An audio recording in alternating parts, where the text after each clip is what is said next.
कामनी शामनी। हकीकत से चश्म पोशी इंसान को हलकान और परेशान कर देती है। एक खौफनाक और डरावनी असेबी कहानी। ये इन दिनों की बात है जब 20वीं सदी के साल 1987 का आगाज हुआ था। मैं इन दिनों अपने घर से 70 किलोमीटर दूर अपने तायाजाद भाई के घर दरियाए रावी के जुनूबी किनारे ज़िला ओकाड़ा के गांव ठट्टा बहलूल में बुखार में मुब्तला चारपाई का मेहमान बना हुआ था। अपने घर से निकले हुए मुझे तकरीबन 6 माह हो गए थे। बुखार को आज चौथा रोज़ था। जिस्म में कमज़ोरी ज़रूर थी लेकिन टेम्परेचर अब कम था। 10 बजे का वक्त होगा कि मेरे मामू का बेटा आ निकला। सलाम दुआ और खातिर तवाज़े के बाद पूछा, भाई अशरफ आज इधर कैसे आना हुआ? तो वो बोला, मैं तुझे लेने आया हूँ क्योंकि तुम्हारी बाजी हनीफा बहुत बीमार है। डॉक्टर ने जवाब दे दिया है। सब घर वाले और रिश्तेदार वहाँ पर पहुँचे हुए हैं और बेहद परेशान हैं। तुम्हारी अम्मी मेरी फुप्पो ने भी कहा है कि अशरफ जाओ और अपने भाई हनीफ को लेकर आओ, लिहाजा उठो मेरे साथ चलो, वरना ये ना हो कि इस वक्त का क्या पछताना जब चिड़ियाँ चुग गई खेत। ठीक है भाई चलता हूँ, लेकिन ये तो बताओ कि आप यहाँ कैसे पहुँचे? मैं साइकिल पर आया हूँ जिसे बाहर गेट पर खड़ा किया है। इस वक्त मोटरसाइकिल बहुत ही कम होती थी, अगर किसी के पास थी भी तो वो बहुत अमीर लोगों के पास, वरना इस वक्त साइकिल बहुत ज़्यादा थी जैसे आजकल मोटरसाइकिल बहुत ज़्यादा हैं। मैंने तायाजाद भाई की बीवी यानी अपनी भाभी साहिबा, जो दोनों अब इस दुनिया में नहीं रहे, अल्लाह ताला उन्हें जन्नतुल फिरदौस में आला मकाम अता फरमाए, से इजाज़त ली और मामूजाद भाई के पीछे साइकिल पर बैठकर रवाना हो गया। दरियाए रावी को किश्ती के ज़रिए पीर अली पतन से पार करके दरिया के शुमाली किनारे पर वाक़ कस्बा झामरा के करीबी गांव ठट्टा सरूरका में जा पहुंचा। वहां मेरे सब घर वाले, बहन, भाई, वालदा समेत बहुत से रिश्तेदार भी मौजूद थे। बाजी चारपाई पर पड़ी हुई थी। कमज़ोरी की वजह से हड्डियों का ढांचा लग रही थी। नाक और चेहरे पर सोजिश थी लेकिन होश में थी। मैंने कहा, बाजी कैसी हैं? ठीक हूँ भाई, वो बोली। बुखार की वजह से मुझसे भी खड़ा नहीं हुआ जा रहा था, लिहाजा घर वालों ने मेरी हालत को देखते हुए जल्दी से चारपाई बिछा दी जिस पर मैं बैठ गया। मेरा बहनोई अहमद अली मेरे पास आकर बैठ गए। मैंने पूछा, बाजी को क्या हुआ? कहने लगे, यही तो पता नहीं लग रहा कि इन्हें क्या मर्ज लाहक हुआ है। अचानक दौरा पड़ता है तो गिर जाती हैं, इसे कुछ होश नहीं रहता। घंटा 1.5 घंटा इसी तरह बेहोशी में गुजर जाता है, उसके बाद होश आ जाता है। हम इसे पहले तांदलिया वाला अस्पताल लेकर गए थे, वहाँ से हमें लाइट अस्पताल फैसलाबाद रेफ़र किया गया। वहाँ पर 10 रोज़ के इलाज पर जब कोई अफाका ना हुआ, बल्कि इसे होश में लाने के लिए ना सिर्फ इंजेक्शन लगाने के साथ साथ नाक में मुख्तलिफ दवाइयाँ भी डालते और सुंघाते रहे, जिससे ना सिर्फ नाक जख्मी हो गई बल्कि सोजिश भी हो गई, जिसे आप खुद ही देख रहे हैं। जबकि इनसे ये दौरे और बेहोशी ख़त्म ना हुई तो हमसे कहा इसे घर ले जाएं, सो हम घर ले आए हैं। बाकी अब आप खुद मुलाहिजा कर सकते हैं, हमें तो कुछ समझ नहीं आ रहा, वो बोले। अभी हम बातें कर रहे थे कि बाजी को फिर दौरा पड़ गया। बाजी ने चीख मारी और बेहोश हो गई। मैं हिम्मत करके उठा, गो कि मेरी अपनी तबीयत भी ठीक नहीं थी, फिर भी मैंने अपनी परवाह ना की। बाजी की आंखों में देखा जो बिल्कुल खुली हुई थी और दांत सख्ती से बंद थे। मैंने बाजी के दाएं हाथ की छोटी उंगली को पकड़कर दम करना शुरू कर दिया। ये क्या, अभी 2 फूंक ही मारी थी कि बाजी बोलने लगी, कहने लगी, मुझे छोड़ दो, मुझे छोड़ दो, मुझे बड़ी तकलीफ़ हो रही है, मैं मर रही हूँ, जल रही हूँ, मैं इसे कुछ नहीं कहूँगी, इसे छोड़ दूँगी, कभी दोबारा नहीं आऊँगी। उसकी ऐसी आवाज़ें सुनकर मैं क्या बल्कि जितने अफराद मौजूद थे हैरान रह गए।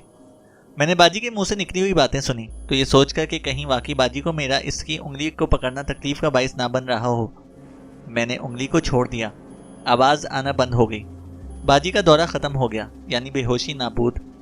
बाजी ये कहते हुए कि मुझे क्या हुआ है उठकर बैठ गई और मज़ीद कहने लगी, आप सब लोग मेरे इर्द गिर्द क्यों जमा हैं? मैंने कहा, बाजी आपको दौरा पड़ा था जिसकी वजह से आप बेहोश हो गई थीं, इसलिए हम सब आपके गिर्द इकट्ठे हैं। मैंने बाजी के दौरा पड़ने पर दम करते हुए जो अल्फाज सुने थे इन पर काफ़ी गौर व फिक्र किया। फिर बाजी की बेहोशी के दौरान आंखें खुली हुई थीं। ये तो कोई मर्ज नहीं, बीमारी नहीं, बल्कि तो कोई और मसला या मामला है। ये तो मुझे हवाई चीज़ का मर्ज लगता है। मैंने घर वालों से अपनी इस सोचो फिक्र का जिक्र किया तो सबने मेरी इस बात को तस्लीम किया। मेरी वालदा ने कहा, बेटा तुम्हारी सोच बिल्कुल 100% दुरुस्त है, अगर आइंदा ऐसा हुआ तो इसे जाने मत देना। ठीक है अम्मी, मैं ऐसा ही करूँगा, मैंने कहा। जैसे ही मेरी बात का सबको यकीन हो गया तो बहनोई ने कहा, हनीफ तुम अभी बच्चे हो, ऊपर से बुखार में मुब्तला हो, इस चीज़ को काबू करना और इसे निकालना तुम्हारे बस की बात नहीं। साथ वाले गांव में कामिल रहता है, वो ऐसे कामों का बहुत माहिर है, ان چیزوں پر قابو پانا اور انہیں نکالنا اس کے بائیں ہاتھ کا کھیل ہے۔ ابھی عصر کا وقت ہے، میں اسے جا کر لے آتا ہوں۔ ابھی گیا اور ابھی آیا۔ وہ سائیکل پر عامل کو لینے چلے گئے۔ 1 گھنٹے میں عامل کے ساتھ واپس آ گئے۔ عامل صاحب نے آتے ہی اگربتیاں منگوائیں اور اگربتیاں جلا دیں۔ اتنے میں باجی کو پھر سے دورہ پڑ گیا۔ عامل نے کچھ پڑھ کر پھونک ماری تو ہوائی چیز باجی کے اندر سے باجی ہی کے ذریعے بولی، خیریت چاہتے ہو تو یہاں سے دفع ہو جاؤ۔ میں کیسے دفع ہو جاؤں؟ میں تو تجھے دفع دور کرنے آیا ہوں، عامل نے کہا۔ تم کیا سمجھتے ہو یہ اگربتیاں جلانے اور دھونی لگانے سے میں بھاگ جاؤں گی؟ نہیں، میں نہیں بھاگوں گی، آواز آئی۔ میں تمہیں بھگاؤں گا نہیں بلکہ جلا کر بھسم کر دوں گا، عامل نے کہا۔ تو پھر ٹھیک ہے، دیکھتی ہوں میں دفع ہوتی ہوں یا تم۔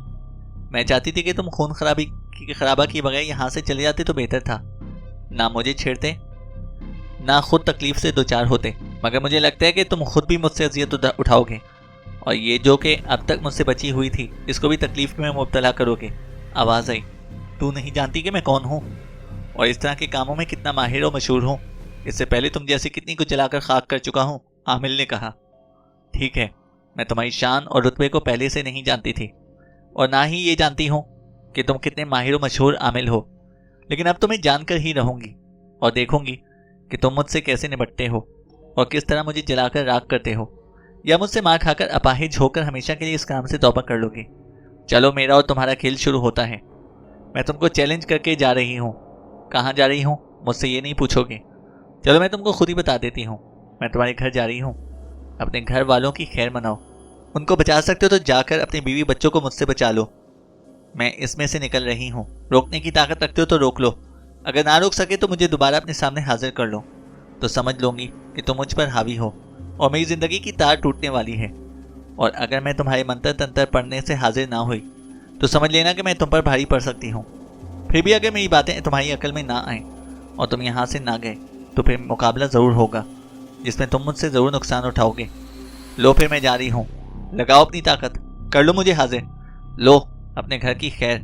یہ کہہ کر وہ شو کرتی ہوئی چلی گئی اور ساتھ ہی باجی اٹھ کر بیٹھ گئی۔ عامل صاحب کافی دیر تک مغز ماری کرتے رہے، جنتر منتر تنتر پڑھتے رہے، لیکن وہ اسے حاضر کرنے سے قاصر رہے، یعنی اس نے نہ حاضر ہونا تھا اور نہ ہی وہ حاضر ہوئی۔ رات کا اندھیرا پھیل چکا تھا۔ آخر تھک ہار کر عامل صاحب چلتے بنے۔ اگلے دن 10 بجے کا وقت باجی کو پھر دورہ پڑ گیا۔ سب گھر والے اور رشتے دار چھوٹے بڑے مجھے منع کرتے رہے، روکتے رہے کہ اتنے بڑے عامل سے وہ قابو نہیں آئی تو اس بدبخت کے ساتھ تم کس باغ کی مولی ہو۔ ان سب کے منع کرنے کے باوجود بھی میں نے اللہ تعالیٰ وحدہ لا شریک کا نام لے کر اپنے پیر و مرشد کو یاد کر کے چھری کو پکڑا، اس پر آیت الکرسی اور چاروں کل شریف پڑھ کر دم کیا، اور اس چارپائی کو جس پر باجی بے ہوش پڑی ہوئی تھی چاروں طرف چھری سے لکیر کھین تھی۔ باجی کی دائیں ہاتھ کی چھوٹی انگلی کو پکڑ کر سورہ یاسین پڑھنا شروع کی۔ یہ بتاتا چلوں کہ سورہ یاسین شریف کا ورد مہینوں کے ساتھ میں کافی عرصے سے جاری رکھے ہوئے تھا، اس لیے پہلی مبین پر پہنچ کر باجی پر پھونک دیا اور ساتھ پانی پر بھی دم کیا۔ جو میں نے گلاس اپنے بائیں ہاتھ میں پکڑ رکھا تھا، دائیں ہاتھ سے میں نے باجی کی چھوٹی انگلی کو پکڑ رکھا تھا۔ دوبارہ یاسین شریف پڑھنا شروع کی، دوسری مبین پر پہنچ کر پھر پھونکیں مار لگائیں، پھر تیسری بار ابتدا سے سورہ یاسین پڑھنا شروع کی، تیسری مبین پر پہنچ کر پھونک لگائی تو وہ حاضر ہو گئی اور بولی، مجھے چھوڑ دو، مجھے تکلیف نہ پہنچاؤ، میں اذیت میں ہوں، میں نے تمہارا کیا بگاڑا ہے؟ میں نے کہا، میری باجی نے تمہارا کیا بگاڑا ہے جسے تم بار بار آ کر تکلیف پہنچاتی ہو؟ تمہاری باجی نے میرے گھر یعنی درخت کے نیچے ہماری رہائش کی جگہ پر پیشاب کیا تھا، اس نے کہا۔ میرے پڑھ کر پھونکنے پر تم کو تکلیف ہو رہی ہے تو باجی کو 20-25 دن سے مسلسل تکلیف میں مبتلا کیے ہوئے ہو، جس سے سارے گھر والے تکلیف میں مبتلا ہیں اور پریشان بھی۔ اس بار میری باتیں سن کر وہ خاموش ہو گئی۔ اس کا مطلب مجھے فوراً سمجھ میں آ گیا کہ وہ باتوں میں ہیلے بہانے سے مجھے پڑھنے سے روکنا چاہتی تھی، تو میں نے پھر ابتدا سے سورہ یاسین شریف پڑھنا شروع کر دی۔ چوتھی مبین پر پہنچ کر میں نے پھر پھونک ماری، پھر ابتدا سے یاسین پڑھنے لگا۔ پانچویں مبین پر پھر پھونک ماری اور ساتھ ہی پڑے ہوئے پانی کے چھینٹے مارے تو اس نے کہا کہ ہائے میں مر گئی، مجھے چھوڑ دو، مجھے چھوڑ دو، مجھے تکلیف ہو رہی ہے، میں وعدہ کرتی ہوں کہ دوبارہ تمہاری باجی کے پاس نہیں آؤں گی، خدا کے واسطے مجھے چھوڑ دو۔ پہلے عامل سے تو تم نے بڑھ چڑھ کر باتیں کی تھیں، اسے نہ صرف دھمکیاں دے رہی تھی بلکہ چیلنج بھی کر رہی تھی، اس کے بیوی بچوں کو نقصان پہنچانے بھی گئی تھی۔ اب تجھے کیا ہو گیا ہے؟ اب تمہاری طاقت کہاں اور کدھر گئی؟ اس وقت تو تم بھاگ گئی، اب کیوں نہیں بھاگ سکتی؟ میں نے کہا۔ اس عامل کی بات اور تھی، میں اسے پہلے سے اچھی طرح جانتی تھی، मेरा उससे पहले भी एक दफ़ा वास्ता पड़ चुका था। मुझे मालूम था कि मेरा कुछ भी नहीं बिगाड़ सकता। मैंने उसे पहचान लिया था, लेकिन वो मुझे नहीं पहचान सका था। इसलिए मैंने उसे चैलेंज किया था और भाग गई। उसके बीवी बच्चों के पास नहीं गई थी, बल्कि मैं उसे डराने के लिए कह रही थी। उसने कहा, मैं कोई आमिल तो नहीं, फिर क्यों नहीं भाग रही? मैंने कहा, नहीं, इसकी भी कोई वजह है, तुमको नहीं बता सकती। लिहाजा तुम मुझे अपने खुदा और रसूल के सदके छोड़ दो। मेरी छोटी छोटी बेटियां मेरी जुदाई में रो रही होंगी। उसने कहा, तुम किस मजहब से ताल्लुक़ रखती हो जो बार बार मुझे खुदा और रसूल के वास्ते दे रही हो? मैंने कहा, मेरा मजहब हिंदू है, मैं हिंदू नहीं हूँ। वो बोली, तुम्हारी कितनी बेटियां हैं और उनकी उम्र कितनी है और उनके नाम क्या हैं? मैंने पूछा।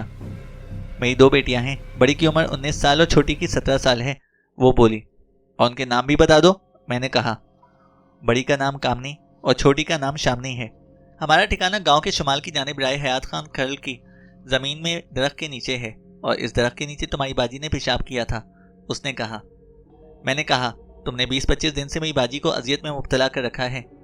तुम्हें ये मालूम नहीं कि जिसको मैं अजियत पहुंचा रही हूँ उसके भी 2 नन्हे मुन्ने छोटे छोटे बच्चे हैं। बड़ी बच्ची 4 साल की और छोटा बच्चा 1.5 साल का है, जिसका अभी माँ के दूध पर ही गुजारा है। इन बच्चों की तकलीफ तुम्हें मालूम नहीं, लेकिन तुम्हें अपनी छोटी छोटी बच्चियाँ 17 साल की शामनी और 19 साल की कामनी एक दिन में ही याद आने लगी कि वो घर में अकेली तुमको याद करके रो रही हैं, जबकि तुम्हें उनके पास आए आधा घंटा भी नहीं हुआ। मैं इन मासूम बच्चों को देखूं, मैं तुम्हें छोड़ूंगा नहीं। मैंने फिर शुरू से यासीन शरीफ पढ़ना शुरू की तो उसने भी मेरी मिन्नतें करना शुरू कर दी। फिर जैसे जैसे मैं पढ़ता जा रहा था वैसे वैसे वो भी ज़ोर ज़ोर से बुलंद आवाज़ से चीखो पुकार कर रही थी। साथ ही साथ मिन्नत समाजत भी जारी रखे हुए थी, रो रही थी। मैं जल गई, हाय मैं मर गई। तुम्हें तेरे नबी का वास्ता, खुदा का वास्ता, मुझे छोड़ दो। मैं वादा करती हूँ कि मैं दोबारा इधर का रुख नहीं करूँगी। उसने कहा, इसकी क्या गारंटी है कि फिर नहीं आओगी? मैंने कहा, मैं अपने भगवान की कसम खाकर यकीन दिलाती हूँ कि फिर कभी नहीं आऊँगी। उसने कहा, ठीक है, मैं अपने खुदा और रसूल के तुफैल तुमको छोड़ता हूँ, लेकिन जाने से पहले तुमको ये निशानी देकर जाओ ताकि हमें मुकम्मल यकीन हो जाए कि तुम चली गई हो। ठीक है, मैं सहन की दीवार की चंद ईंटें गिराती जाती हूँ। वो बोली, नहीं, ऐसा ना करना, बल्कि हम इस बाहर वाली दीवार पर हांडी रख देते हैं। तुम उसे गिराकर चलती बनना और फिर कभी इधर का रुख ना करना। मैंने कहा। कहने लगी, मुझे मंजूर है, मैं ऐसा ही करूँगी। मेरे इशारे पर घर वालों ने दीवार पर हांडी रख दी। मैंने जैसे ही बाजी की उंगली को छोड़ा, आयतुल कुर्सी और चारों कुल शरीफ पढ़कर छुरी को ज़मीन से निकाला तो हांडी धड़ाम से नीचे ज़मीन पर गिरी। उसके टूटने से ज़ोरदार आवाज़ आई। उसके बाद बाजी उठकर बैठ गई और मेरी इस कामयाबी पर सब घर वाले बहुत खुश थे। सभी ने मुझे मुबारकबाद दे रहे थे। अगली सुबह सब घर वाले और तमाम आए हुए रिश्तेदार अपने अपने घरों को रवाना हुए। मैं तकरीबन 15-20 दिन वहाँ पर रहा। इस दौरान मेरा बुखार भी उतर गया और इतने दिन इस चुड़ैल ने भी कभी भूल कर उधर का रुख ना किया। 21वें रोज़ मैं भी अपने घर ननकाना साहब वापस आ गया। जैसे मैं घर पहुंचा तो इसी वक्त वो चुड़ैल फिर बाजी के अंदर आ गई।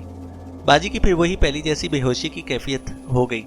बहनोई अहमद अली बहुत परेशान हुए कि अब क्या करूं, तन्हा बच्चों को संभालूं या फिर बीवी को देखूं।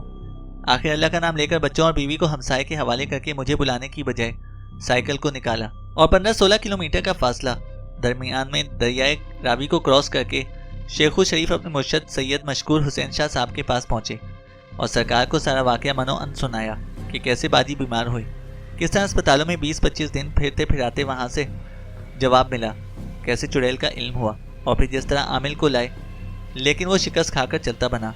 फिर हनीफ शाकिर ने इसको किस तरह काबू करके निकाला। जितने दिन हनीफ हमारे पास मौजूद रहा तो चुड़ैल ने भूल कर भी उधर का रुख ना किया। जैसे ही वो चला गया तो इस कमबख्त चुड़ैल ने फिर से आना शुरू कर दिया है। अभी बेहोशी की हालत में बीवी और अपने दोनों मासूम बच्चों को हमसायों के हवाले करके सरकार की खिदमत में हाजिर हुआ हूँ। सरकार ने कहा, अहमद अली परेशान ना हो, मोहम्मद हनीफ शाकिर मेरा मुरीद है। मुझसे उसने एक दफ़ा एक चिल्ला 40 रोज़ काटने की इजाज़त ली थी। मैंने ना सिर्फ उसको इजाज़त भी दी बल्कि उसके पीछे रूहानियत के ज़रिए ख्याल भी रखा और मुकम्मल तौर पर तहफ़्फ़ुज़ भी दिया। इसलिए चुड़ैल को हनीफ ने काबू कर लिया। हाँ, हमारे मुरीद से एक गलती हो गई। अगर वो गलती ना करे तो चुड़ैल की क्या मजाल कि वो दोबारा वापस आती। बहनोई अहमद अली ने अर्ज़ की, सरकार, मोहम्मद हनीफ से क्या गलती हुई? तो सरकार ने फरमाया, हनीफ से ये गलती हुई कि चुड़ैल पर काबू पाकर निकाल तो दिया लेकिन तावीज़ लिख कर देना भूल गया। चलो देर आए दुरुस्त है, अब हम ये काम किए देते हैं। सरकार ने तावीज़ लिख कर देते हुए फरमाया, अहमद अली ये तावीज़ अपनी बीवी के गले में डाल देना। चुड़ैल अब कभी भी उसे नुकसान ना पहुंचा सकेगी। اور نہ ہی اس کے اندر داخل ہو سکے گی۔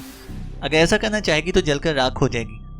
ہاں، البتہ ایک بات، وہ یہ کہ تم اب اپنے اس گاؤں کو خیرباد کہہ دو، فوری طور پر نہ صحیح، لیکن جس وقت تمہارے پاس ہجرت کر کے دوسری جگہ رہنے کی گنجائش اور ہمت ہو، اس وقت ضرور اس پر عمل کر دینا، سرکار نے کہا۔